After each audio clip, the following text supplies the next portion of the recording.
পথ রয়েছে সেগুলো নিয়ে আমরা আজকে আলোচনা করব।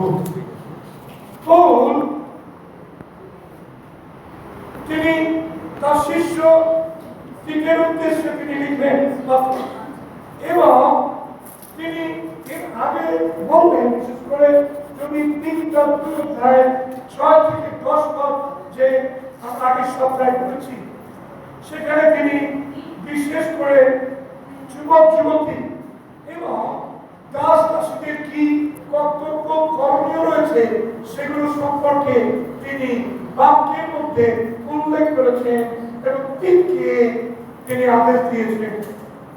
প্রিয় ভাই বোন, আর আজকে আমরা দেখব 11 পদ থেকে, সেখানে লেখা আছে, কেননা ঈশ্বরের অনুগ্রহ প্রকাশিত হইয়াছে, তাহা সমুদয় মনুষ্যের জন্য পরিত্রাণ আদায় করে তা আমাদেরকে শাসন করিতেছে, যেন আমরা ভক্তিহীনতা ও সাংসারিক অভিলাষ সকল অস্বীকার করিয়া সংযত, ধার্মিক ও ভক্তিভাবে এই বর্তমান যুগে জীবন যাপন করি এবং পরম ধন্য আশা সিদ্ধির জন্য এবং মহান ঈশ্বর ও আমাদের ত্রাণকর্তা যীশু খ্রিস্টের প্রতাপের প্রকাশ প্রাপ্তির জন্য অপেক্ষা করি।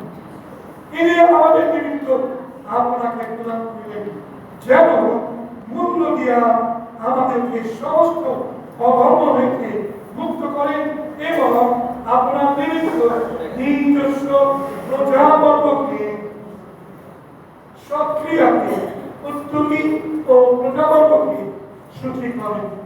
15 পদে, তুমি এই সকল কথা বলো এবং সম্পূর্ণ ক্ষমতার সহিত উপদেশ দাও ও অনুযোগ করো, তোমাকে তুচ্ছ করতে কাহাকে দিও না। প্রিয় বাবুর আসুন আমরা দেখি 11 পদ থেকে, এবং সেখানে পৌল বলছেন দিনকে, কেননা ঈশ্বরের অনুগ্রহ প্রকাশিত হইয়াছে। প্রিয় বাবু, ঈশ্বরের অনুগ্রহ আমাদের কাছে প্রকাশিত হয়েছে, আর এই অনুগ্রহ নিয়ে আমি বহুবার আপনাদের সঙ্গে আলোচনা করেছি যে ঈশ্বরের বাক্য অনুগ্রহ সম্পর্কে কি বলছে। প্রিয় ভাই বোন, 11 থেকে 14 পদের মধ্যে আমরা ঈশ্বরের চরিত্র এবং ঈশ্বর তার যে ত্রাণকারী অনুগ্রহ আমাদের জন্য দিয়েছেন সেই সম্পর্কে আমরা দেখতে পাই, এবং আমরা পৌলের কথা অনুসারে যে ত্রাণকারী যে অনুগ্রহ যে কথা পৌল বলছে, সেই ত্রাণকারী অনুগ্রহের উদ্দেশ্যে তিনি কিছু কথা বলছেন। এখানে আমরা দুটো কথাকে আমরা দেখতে পাই, আর সেই দুটো কথা কি?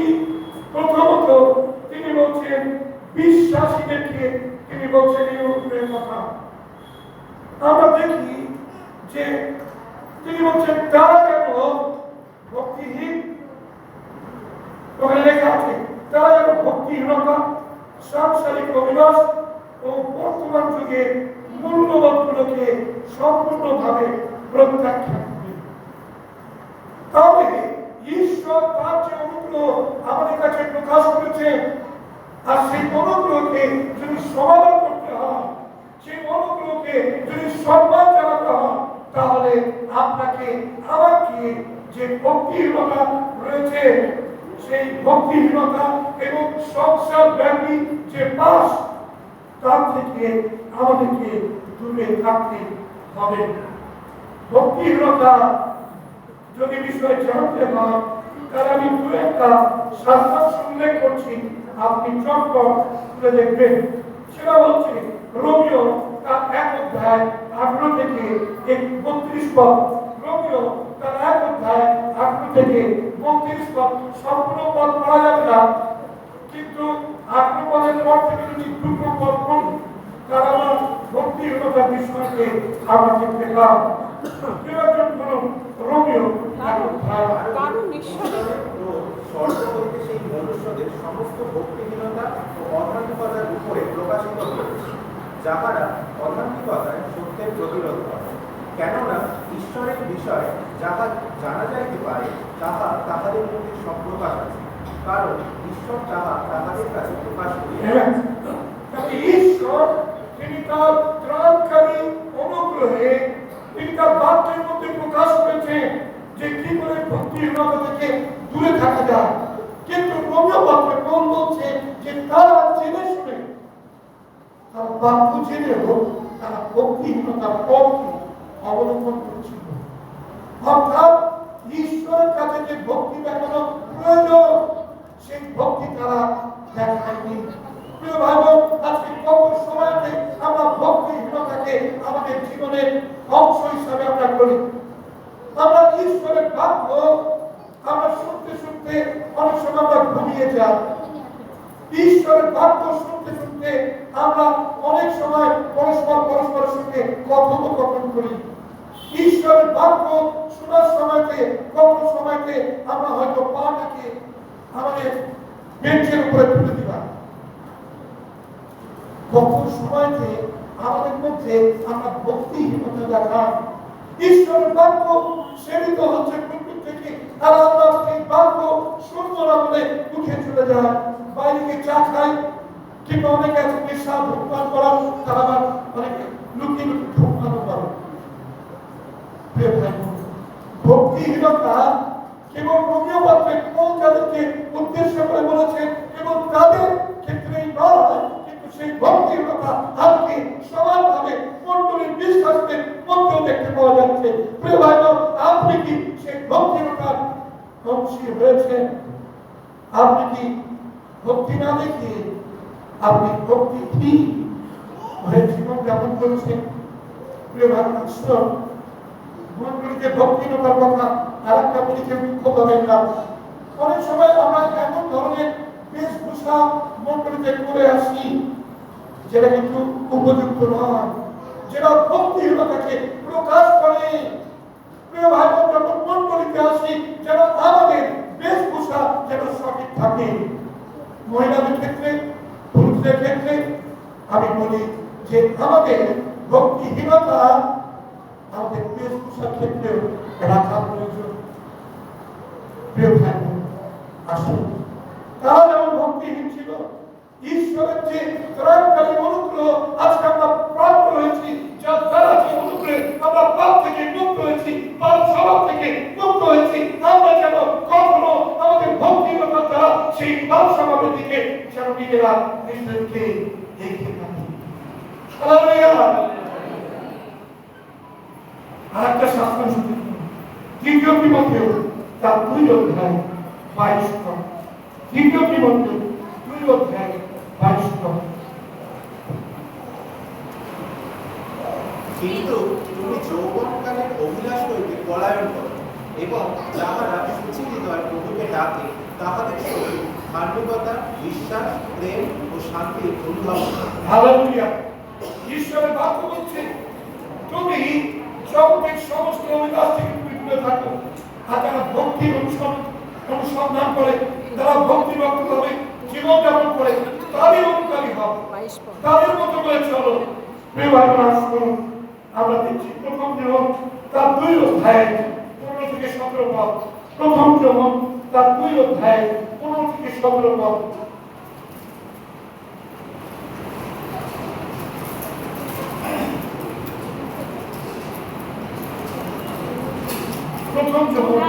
জগৎকে প্রেম করিও না, জগৎস্থ বিষয় সকল প্রেম করিও না।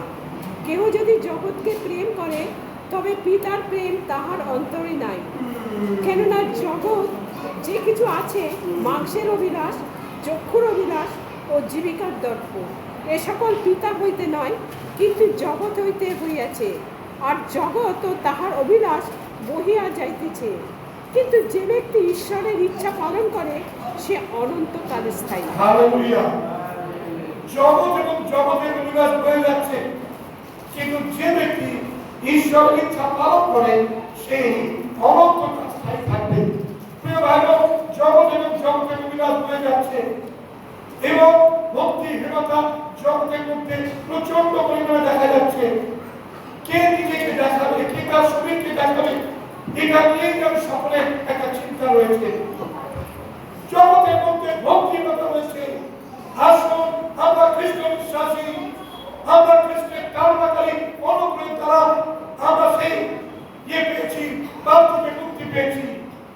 সেই প্রভু যীশু খ্রিস্ট তার সেই অনুগ্রহ যেন আমাদের জীবনের প্রতিটি মুহূর্তে অবস্থান করে।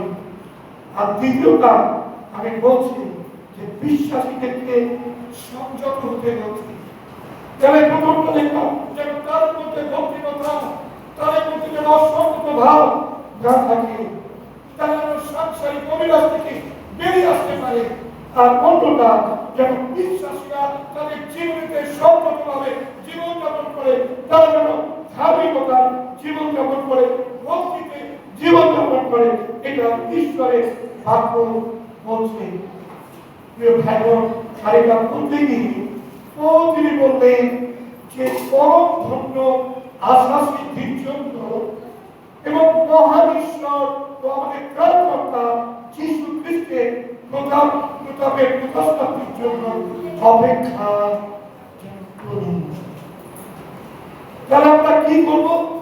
আমরা পরম ধন্য ঈশ্বরের জন্য আমরা অপেক্ষা, ভক্তিতে চলবো, সংযতভাবে চলবো এবং আমরা সেই প্রভুর প্রকাশ প্রাপ্তি অর্থাৎ তার সেই পুনরাগমনে পর্যন্ত আমরা অপেক্ষা করব। প্রিয় ভাই বোন, আপনি কি পুনরাগমনের জন্য প্রস্তুত রয়েছেন? কারা কারা পুনরাগমনের জন্য প্রস্তুত রয়েছেন একটু হাত তুলে দেখান। হালেলুয়া। কয়েকজন দেখি হাত তুলে দিয়ে পুনরাগমন। আচ্ছা, একটু ঘুরিয়ে বলি, কারা কারা দ্বিতীয় আগমনের জন্য প্রস্তুত আছে? হাত তুলে। দ্বিতীয় আগমনের জন্য, দ্বিতীয় আগমনের জন্য দিদি। হালেলুয়া। ওকে, প্রভু দেখছেন আমাদের হাত যে আমরা দ্বিতীয় আগমনের জন্য প্রস্তুত আছি।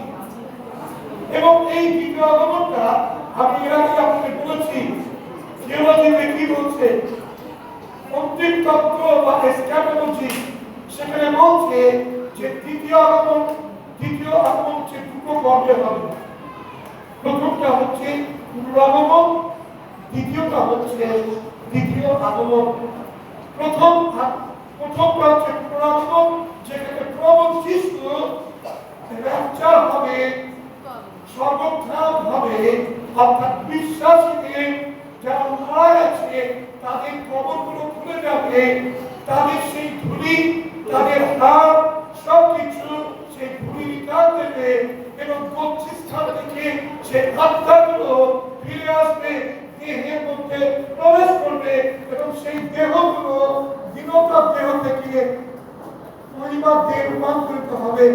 এবং যেমন ভাবে লোহা কে আকর্ষণ করে চুম্বক, সেই রকম ভাবে সেই বিশ্বাসীরা তারা সেই মহিমার দেহ প্রাপ্ত হয়ে তারা খ্রিস্টের সঙ্গে মধ্যাকাশে মিলিত হবে। হালেলুয়া। কত সুন্দর ঘটনা ঘটবে। আর ঈশ্বরের বাক্যে লেখা আছে, মথিলিখিত সুসমাচার তার 24 অধ্যায়, দুজন জাতা পিছবে, তার মধ্যে একজনকে নেওয়া যাবে আর একজন পড়ে থাকবে। দুজন খাটের মধ্যে ঘুমিয়ে থাকবে, একজনকে নেওয়া যাবে আর একজন পড়ে থাকবে। তার মানে যে একজন বিশ্বাসী আর একজন অবিশ্বাসী, একজন ভক্তিযুক্ত জীবনযাপন করেছে, তার আগমনের অপেক্ষা করেছে, আর একজন ভক্তিহীনতায় জীবনযাপন করেছে। যে ভক্তিহীনতায় চলেছে সে পড়ে থেকেছে, আর যে ভক্তিযুক্ত ভাবে জীবনযাপন করেছে সে প্রভুর সঙ্গে মধ্যাকাশে চলে গেছে। কেননা তার দ্বিতীয় থিসসলনিকীয় 4 অধ্যায় ওখানে পরিষ্কার ভাবে বলছে যে আমরা যারা জীবিত থাকবো আমরা চক্ষুর পলকে রূপান্তরিত হব এবং আমরা খ্রিস্টের সঙ্গে মিলিত হব। হালেলুয়া। যদি আজকে প্রভু যিশুর পুনরাগমন থাকে, তাহলে এখনই যদি ঘটে, প্রিয় ভাই বোন, আমরা যারা আছি আমরা সর্বান্তরিত হব। হালেলুয়া। খ্রিস্টের কাছে চলে যাব, কেননা খ্রিস্ট যিশু যারা ভক্তিযুক্ত জীবনযাপন করে, যারা সাধুতায় জীবনযাপন করে, তাদেরকে তার সেই প্রকাশ প্রাপ্তি পর্যন্ত ঈশ্বরের বাক্যে সে কথাই বলছে। এবং তিনি বললেন এবং পরম ধন্য আশা সিদ্ধির জন্য এবং মহান ঈশ্বর এবং ত্রাণকর্তা যীশু খ্রিস্টের প্রতাপে প্রকাশ প্রাপ্তির জন্য আমরা যেন অপেক্ষা করি। আপনি কি অপেক্ষা করে রয়েছেন? ভাই বোন, আপনি কি প্রভুর জন্য ওয়েট করছেন? আসুন আমরা যেন দিবানিদ্রা না দিই, আমরা যেন ঘুমিয়ে না পড়ি, আমরা যেন স্বেচ্ছাচারিতার জীবনযাপন না করি, কিন্তু খ্রিস্টের পুনরাগমনের জন্য এবং তার দ্বিতীয় আগমনের জন্য আমরা যেন অপেক্ষা করি। হালেলুয়া। তাহলে